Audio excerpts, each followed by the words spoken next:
দেশের ৬০টি অঞ্চলের ওপর দিয়ে আজ দুপুরের মধ্যে দমকা হাওয়া সহ ঝড় বয়ে যেতে পারে বলে সতর্ক করেছে আবহাওয়া অধিদপ্তর।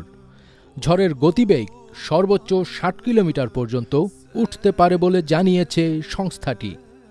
এদিকে উত্তর পশ্চিম বঙ্গোপসাগর এবং তৎসংলগ্ন পশ্চিমবঙ্গ ও বাংলাদেশের উপকূলীয় এলাকায় অবস্থানরত লঘুচাপটি বর্তমানে গাঙ্গীয় পশ্চিমবঙ্গ ও তৎসংলগ্ন এলাকায় অবস্থান করছে।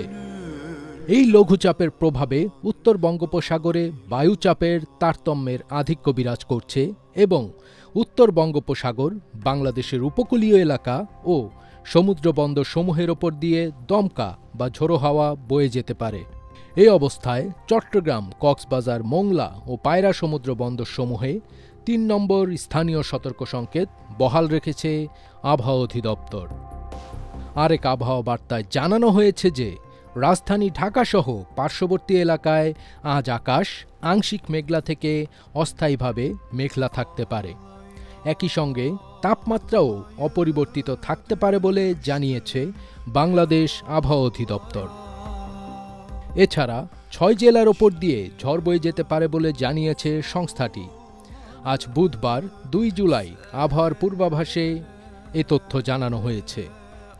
এতে বলা হয়েছে, খুলনা, বরিশাল, পটুয়াখালী, নোয়াখালী, ঢাকা, চট্টগ্রাম এবং কক্সবাজার অঞ্চলের ওপর দিয়ে দক্ষিণ পূর্ব দিক থেকে ঘণ্টায় ৪৫ থেকে ৬০ কিলোমিটার বেগে ঝড় বয়ে যেতে পারে।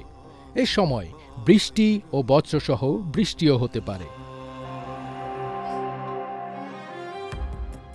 গতকাল মঙ্গলবার ১ জুলাই রাতে দেশের অভ্যন্তরীণ নদীবন্দরের জন্য দেওয়া সতর্কবার্তায় এসব তথ্য জানানো হয়েছে। এসব এলাকার নদীবন্দরকে ১ নম্বর সতর্ক সংকেত দেখাতে বলেছে আবহাওয়া অধিদপ্তর।